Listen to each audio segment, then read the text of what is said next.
ایک کو آزادی دے کر نتیجہ دیکھ لیا ہے، سارا خاندان تھو تھو کرتا ہے، محلے کا ہر فرد اس کے چال چلن کے طعنے دیتا ہے، اپنے ساتھ ساتھ تم لوگوں کے نصیب بھی کھوٹے کر دیے، اس کا تو کوئی بھی بھول کر بھی بھٹک کر رشتہ نہیں مانگنے آتا، اب تم لوگ بھی ساری زندگی میرے سینے پر مونگ ڈالو گی، خبردار جو تم نے اس کے نقش قدم پر چلنے کی کوشش کی، آرام سے گھر میں بیٹھو۔ وہ ابھی جاب سے لوٹی تھی جب اماں کے طنز الفاظ اس کے کانوں سے ٹکرائے، بظاہر وہ عائشہ کو سمجھانے کی کوشش کر رہی تھی، لیکن در پردہ اسے ہی سنا رہی تھی، یہ روز کی معمولی میں شامل تھا۔ جن اوقات میں وہ گھر میں شامل رہتی تھی، اماں کسی نہ کسی بہانے اس طرح کی فکریں ضرور اچھال لیتی تھی۔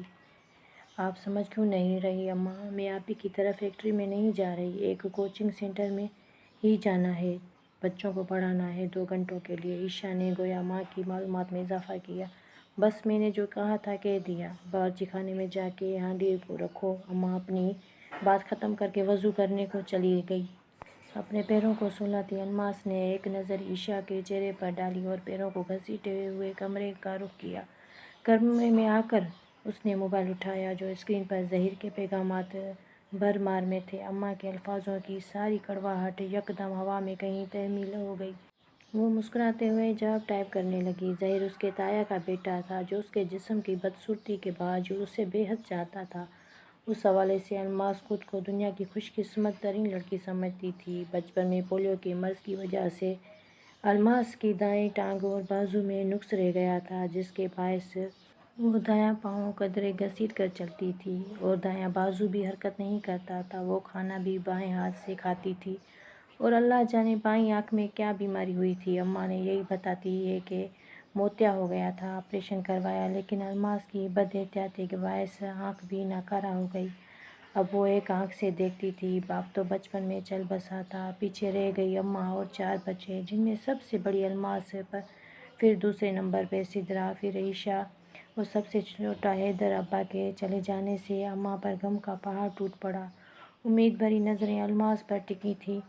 اس نے بھی نظروں کا مفہوم کو بخوبی سمجھا اور پھر ایک فیکٹری میں معمولی تنخواہ کی نوکری کرنے لگی، کیونکہ تعلیم بھی واجبی تھی، سو گزارا کرنا پڑا۔ صورت اچھی تھی۔ فیکٹری کے حضرات نے وقت گزاری کے لیے قابل قدر جانا، اس پہ مہربان ہو گئے، کھانے پینے اور ضروریات کی اشیاء بن کہے لا دیتے۔ الماس نوعمر تھی، اس نے نوازشات کے پیچھے چھپا مقصد نظر نہ آیا۔ اماں کو بتاتی وہ حقیقت سے آشنا ہوتے ہوئے دینے والوں کی تعریف کے پل باندھ دیتی، کیونکہ الماس کی معمولی تنخواہ سے گزارا مشکل تھا، اور جب ان کی ڈیمانڈز سامنے آئی تو الماس دنگ رہ گئی۔ اتنا لے چکی تھی کہ انکار کرنا اختیار سے باہر تھا۔ کسی سے کیا شکوہ کرتی جب ماں نے خود اس کو کنویں میں ڈھکیلا تھا، اور پھر اسی طرح دن گزرتے گئے اور وہ اپنے ضمیر کو سسلا کر سب کی فرمائش ضروریات پوری کرتی رہی۔ اب تو حیدر بھی 12ویں کے پرچے دیکھ چکا تھا، پھر بھی کہیں نوکری نہیں کرتا تھا۔ اماں نے کبھی زور ڈالا ہی نہیں۔ الماس اب تھک چکی تھی، سکون سے گھر میں بیٹھ کر زندگی گزارنا چاہتی تھی۔ کون تھا جو اسے اس کے عیب سمیت قبول کرتا؟ ظہیر حقیقتاً سے سچی محبت کرتا تھا، مگر فی الحال اس کے مالی حالات اس قدر مستحکم نہ تھے۔ الماس سے کئی بار مدد بھی مانگ چکا تھا۔ بس تھوڑا سا انتظار وہ امید دلاتا، اور الماس تو ساری زندگی اس امید کے پنڈولم میں جھولی سکتی تھی۔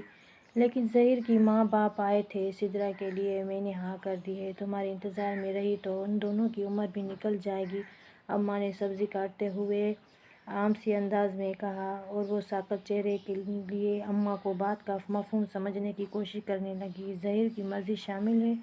ظاہر ہے اس سے پوچھے بغیر تو نہیں آئیں گے؟ اماں نے قدرے حیرانگی سے اسے تکا تھا۔ وہ خاموشی سے نظریں جھکائے آنسو اندر پیتے کمرے میں چلی گئی، جہاں سدرا عائشہ کو ظہیر کی بے تابی اور محبت کی داستاں سنا رہی تھی۔ وہ الٹے قدموں پلٹی تھی تو یہ سب محض ڈھونگ تھا، اسے محبت کے نام پہ استعمال کیا جا رہا تھا۔ اپنی کم مائگی کے احساس نے اسے اندر تک گھائل کر دیا تھا۔ رشتوں نے کس قدر زہریلا ڈسا تھا، کسی ایک رشتے کی بھی محبت میسر نہیں تھی۔ اس کا بدنصیب بھی بھلا کوئی ہوگا؟ آپ ہی گاڑی لینی ہے، کچھ رقم میرے پاس ہے، کچھ آپ کر دیں۔ وہ ناشتہ کر رہی تھی جب حیدر اس کے پاس رقم کا مطالبہ لے کر آیا۔ حیدر میرے پاس اتنی رقم نہیں، جو تھی میں نے سدرا کی شادی میں لگا دی، اس نے صاف انکار کر دیا۔ جن رشتوں کے لیے اس نے اپنا وقار کھویا تھا وہ اب اپنے پیروں پہ کھڑے ہونے کے قابل ہو گئے تھے، اپنا بوجھ خود اٹھا سکتے تھے۔ اس لیے الماس نے طے کر لیا اب اس کے لیے اس کی تنخواہ ہی کافی ہے۔ جب سے اس نے صاف اعلان کیا تھا اب سب خرچہ اپنا خود اٹھائیں گے تو ان کے مزاج میں پل میں بدلے تھے۔ اماں تک ایسی باتیں بول جاتی کہ شرم میں پانی پانی ہو جاتی۔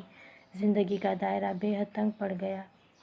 اماں علی شاہ حیدر سب زبان سے زہریلے تیر چلاتے، اس کا گندا وجود اس کے خونی رشتوں کے لیے ناگوارا ہو گیا تھا، لہٰذا بازاری اور طوائف اور نہ جانے کیا کیا کہتے ہوئے انہوں نے اس غلاظت کو گھر سے نکال دیا۔ اپنے خونی رشتوں کے اس سلوک نے اسے پتھر کا کر دیا تھا۔ ظاہر تو عیبدار تھا ہی، اپنے کردار کو جن کے لیے داغدار بنایا وہ ان کی زندگی میں کوڑے کی حیثیت رکھتی تھی۔